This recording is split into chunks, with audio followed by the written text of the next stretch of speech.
Historia Freak no sería posible sin el grupo Avance, así con Z.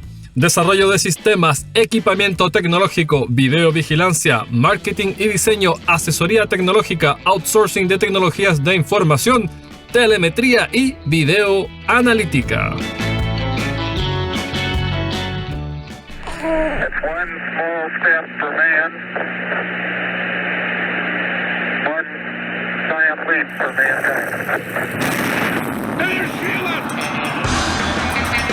Esto es Historia Freak, donde toda historia tiene algo de historieta. Con ustedes, su anfitrión, Joaquín Barañao.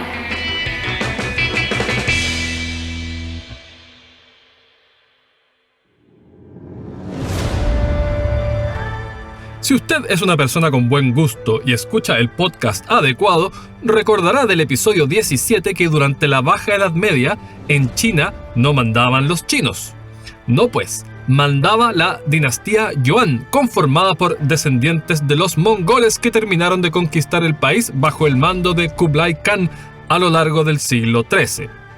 La discriminación étnica institucionalizada contra los propios chinos condujo a un natural resentimiento entre sus súbditos. Además, sobrecargaron la mano con los tributos y el descuido por los proyectos de riego provocó inundaciones calamitosas en torno al río Amarillo. Pasto seco para encender rebeliones, desde luego.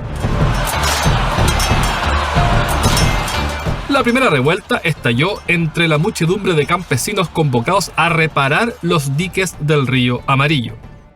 Como líder emergió un ex monje budista y ex mendigo cuyo monasterio acabó destruido por el caos, Su Yuanzhang. Para trepar hasta la cima, guió con éxito a sus huestes en la que podría ser la batalla naval más masiva de la historia, librada en el lago Poyang. Según fuentes de la época, 850.000 hombres participaron en las labores de evisceración enemiga. En 1368, las fuerzas del ex monje ocuparon la actual Beijing.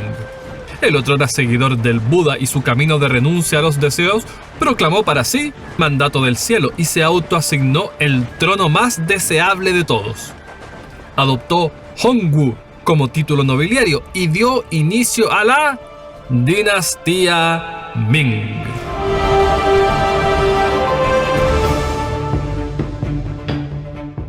Hongwu fue un innovador singular. Mermó el poder de los eunucos de la corte, impuso medidas draconianas contra la corrupción y diseñó una sociedad de comunidades rurales autosuficientes. Estas unidades estaban ordenadas en un sistema rígido, diseñado para proveer al poder central de un caudal constante de soldados, necesario para mantener sano a un ejército permanente de más de 1 millón de soldados. Tuvo también que tomar medidas atípicas en materia tributaria. Dado que los obsequios y permisos comerciales concedidos por el imperio a las naciones vecinas eran con frecuencia incluso más valiosos que los tributos en sí, dichos territorios comenzaron a despachar tantas remesas como pudieran. En 1372, el emperador restringió las misiones de tributo a una cada 3 años, en 7 naciones solamente. Como suele ocurrir con quienes trepan al poder absoluto, en Hongwu afloraron rasgos despóticos. Este ex mendigo vivía en la opulencia más desatada, para espanto de sus antiguos colegas en el camino de las 4 nobles verdades.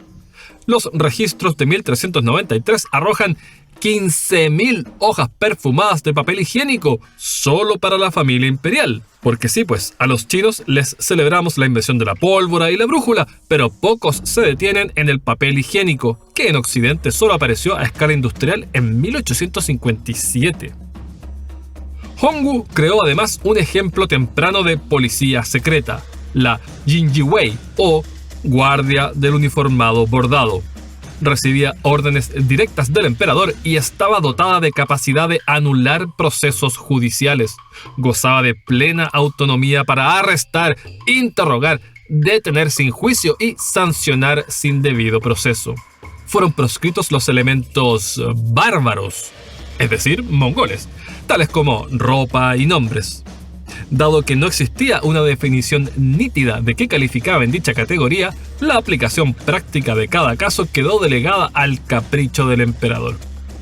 Ilustra también la deriva autoritaria aquella ocasión en la que mandó a azotar a Rutaizu, secretario del Ministerio de Justicia, por un par de comentarios ácidos en un tedioso texto de 17.000 caracteres. Para el momento de la sanción, sin embargo, el emperador no había leído los últimos 630. Se los recitaron mientras yacía recostado en cama, se mostró complacido e instituyó 4 de las 5 propuestas allí planteadas. Más aún, elogió los últimos 500 caracteres como un modelo para las presentaciones futuras. Claro que culpó a Rutaizu por su propio rapto de furia. ¿Cómo se le pasó por la cabeza, y Dios lo guarde en su santo cielo, escribir la médula del contenido después de una introducción así de larga? Hongwu murió a los 69. Al menos 38 concubinas fueron sacrificadas en el rito funerario, una costumbre que por entonces había sido abandonada hacía muchos siglos. La atrocidad se volvió tristemente recurrente durante la primera fase de la nueva dinastía. En algunos casos, las concubinas eran enterradas vivas en posición de pie para esperar como corresponde la llegada del emperador a los aposentos del más allá. La corona hubiese circulado a la testa del primogénito, si no es porque había muerto 6 años antes.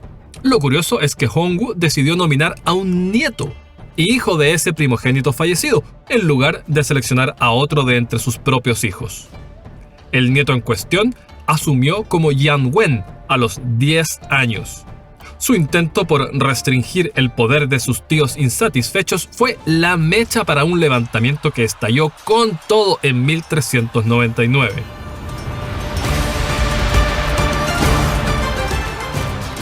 En un punto, los desafiantes sitiaron la estratégica ciudad de Jinan.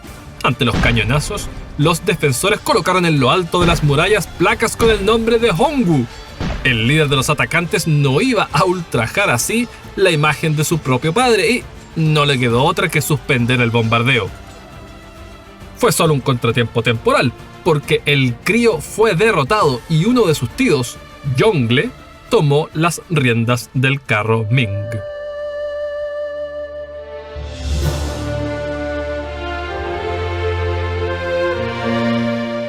Yongle construyó la ciudad prohibida de Beijing, restauró el Gran Canal de China, el más largo del mundo que une el Amarillo y el Yangtze, e instauró la primacía de los exámenes imperiales en los nombramientos oficiales. Los mismos que tanto sufrimiento causaron al tipo que se creía hermano de Jesús, recordará del delirante episodio 67. Mimó a los eunucos de la corte que remaban a su favor y los empleó como contrapeso contra el poder de los burócratas confucianos. Decenas de miles de eunucos ocuparon puestos gubernamentales. Su estatus era tan codiciado que la autocastración fue prohibida para desalentar el exceso de postulantes. El más célebre de esos funcionarios de entrepierna liviana fue Zheng He, un navegante musulmán de 1,96 m. Lideró 7 expediciones exploratorias de 2 años cada una que besaron puertos en Asia Meridional, Arabia y África Oriental. El más masivo de estos periplos sumaba 27.800 hombres, una cifra que no sería superada durante medio milenio. Esa multitud tripulaba 152 barcos, 62 de los cuales alcanzaban 142 metros. A su lado, la más voluminosa carabela colombina hubiese parecido la mascota de la caravana. Contenían compartimentos estancos, inspirados en las cámaras de los troncos de bambú, tecnología de prevención de naufragios que Occidente tardaría siglos en implementar. La comunicación entre buques funcionaba en base a un sistema de banderas, linternas y tambores. Algunos operaban como granjas flotantes, de modo de compatibilizar la conquista de los océanos con la siembra de hortalizas y la crianza de cerditos. Cada expedición costaba algo así como la mitad de la recaudación tributaria anual. El eunuco trajo múltiples botines y trofeos desde tierras distantes. Algunos vivos, como Vira Alakeshwara, rey de Sri Lanka, que por aquel entonces no era una isla como es hoy, sino que una península. Recién en 1480, un ciclón destrozó el delgadísimo istmo que la conectaba con India, conocido como Puente de Adán.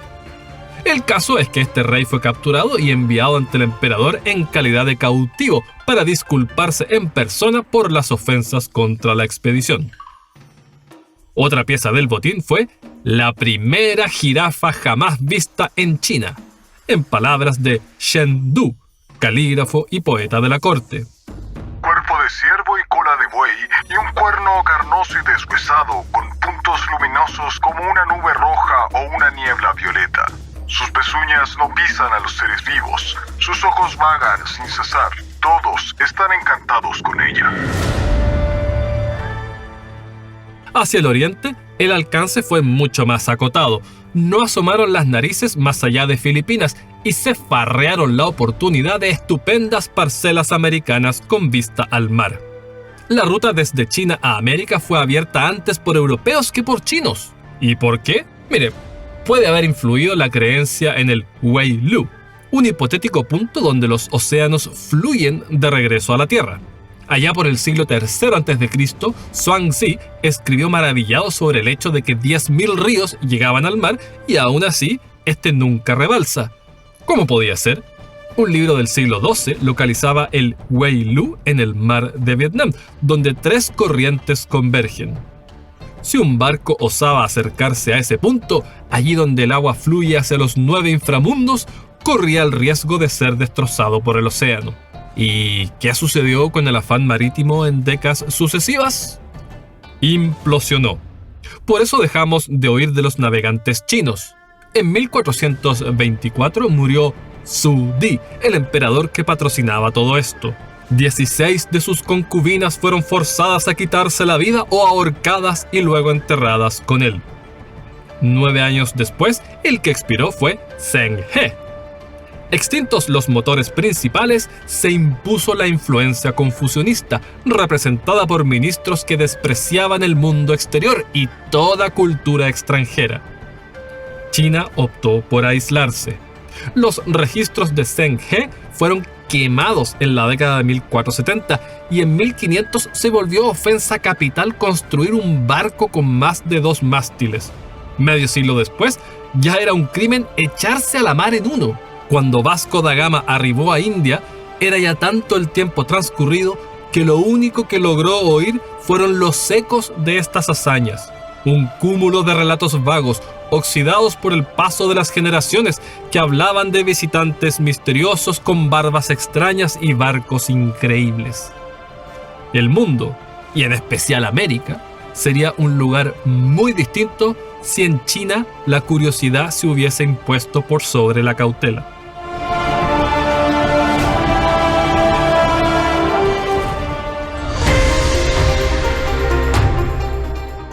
Los emperadores posteriores y las nuevas facciones políticas disminuyeron las extravagancias que emanaban desde la ciudad prohibida. En 1449, el emperador Zhuge-Zan fue capturado durante una crisis fronteriza y el estatus de la dinastía Ming se pegó un deterioro de consideración. Las secciones de la Gran Muralla China que usted ha visto en postales, las únicas aptas para selfies, fueron las edificadas a partir de esta derrota, en especial desde la década de 1470. Para el mortero, utilizaron, entre otros, una variedad de arroz particularmente pegajosa, oriza glutinosa. La obra es un portento constructivo, aunque por supuesto no es visible desde el espacio, menos desde la luna, lo que requeriría 17.000 veces más agudeza visual. La muralla, aunque lejos de ser impermeable, prodigó algo de tranquilidad. En 1482, una horda mongola con intenciones maléficas quedó atrapada dentro de las dobles líneas de fortificaciones y fue vencida. El emperador de entonces, Shen Hua, sufría en paralelo a las invasiones bárbaras de un tormento familiar que ninguna muralla perimetral podría mitigar. Su concubina favorita, Wan, eliminaba despiadadamente a cualquier rival potencial.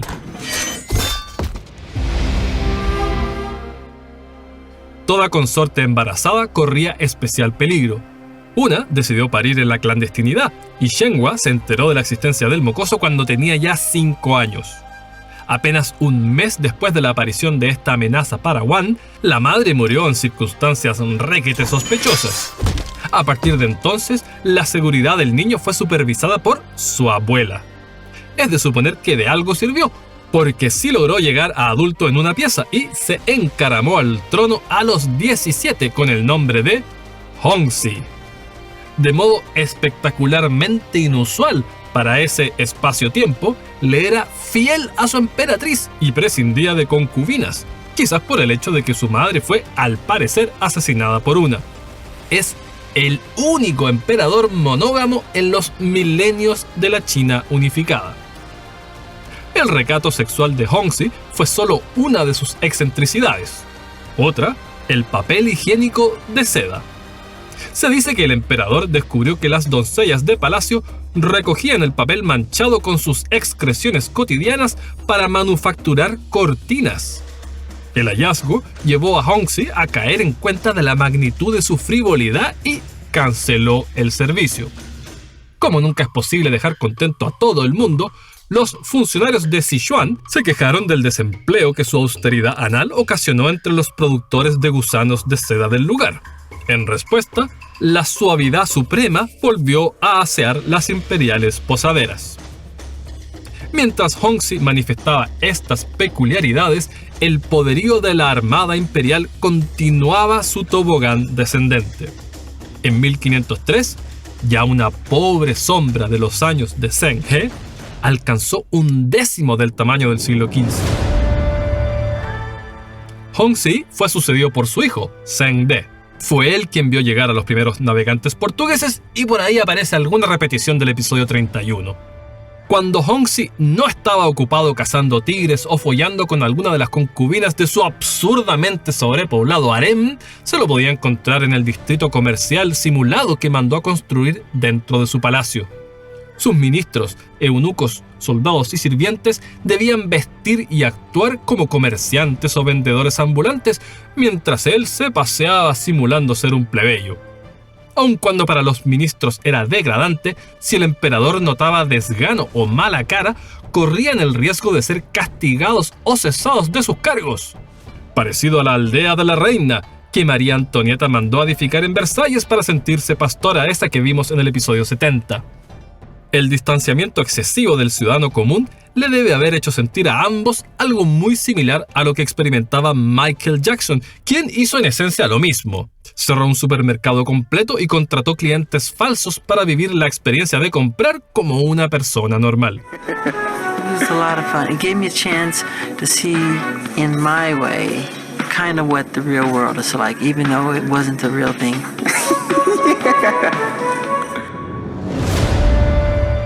En similar orden de cosas, Zheng De ideó un alter ego llamado Su Shou. Así podría abandonar sus deberes imperiales y comandar una expedición al norte para repeler a los mongoles, empecinados en reponer la dinastía Yuan.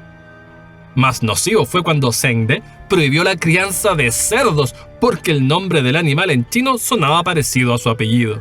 Zhu. Detrásito de Hongxi vino su primo, Yang Jing. Piratas aprovecharon lo menguada que estaba la armada y atacaron las costas oriental y sudoriental a una escala sin precedentes. Como parte del plan de acción, la autoridad imperial contrató monjes Shaolin para que repelieran esta plaga de mar mediante sus artes marciales, el Shaolin Kung Fu.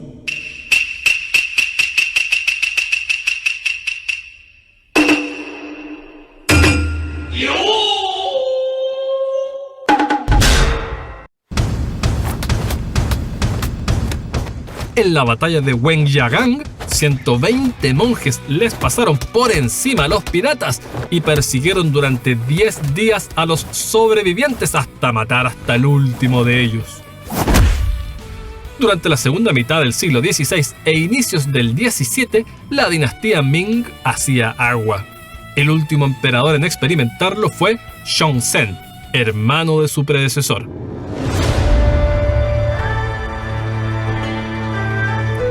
Que no fuera su hijo fue consecuencia de los sucesos del 30 de mayo de 1626, día de la explosión de la fábrica de pólvora de Wanggongxiang en Beijing.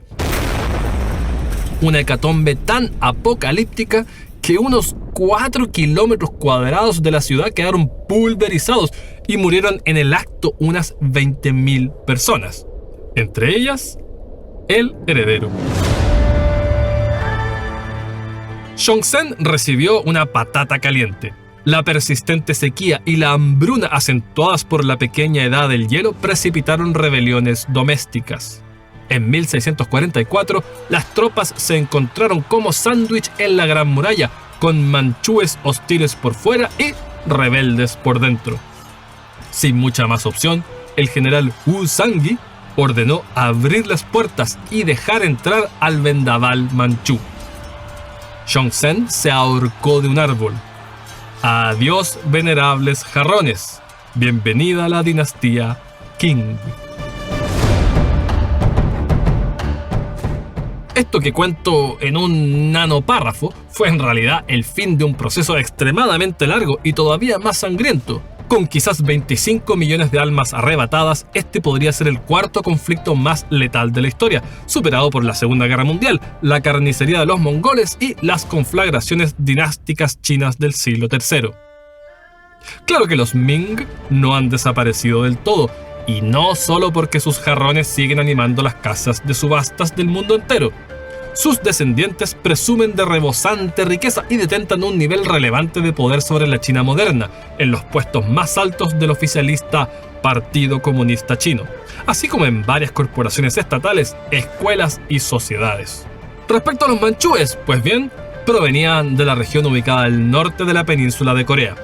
Diferían de la Gran China en cultura, idioma y escritura. Exigieron a quienes pertenecían a otros grupos étnicos, es decir, a la inmensa mayoría de la población, afeitar sus cabezas y exhibir una cola en la nuca en señal de sumisión. Desobedecer no se castigaba con benevolencia. Para mantener tu cabello, pierdes la cabeza. Para mantener tu cabeza, cortas tu cabello. Ya se ve. Al igual que los mongoles, empatizar con la población que gobernaban figuraba bastante bajo en el ranking de prioridad manchú.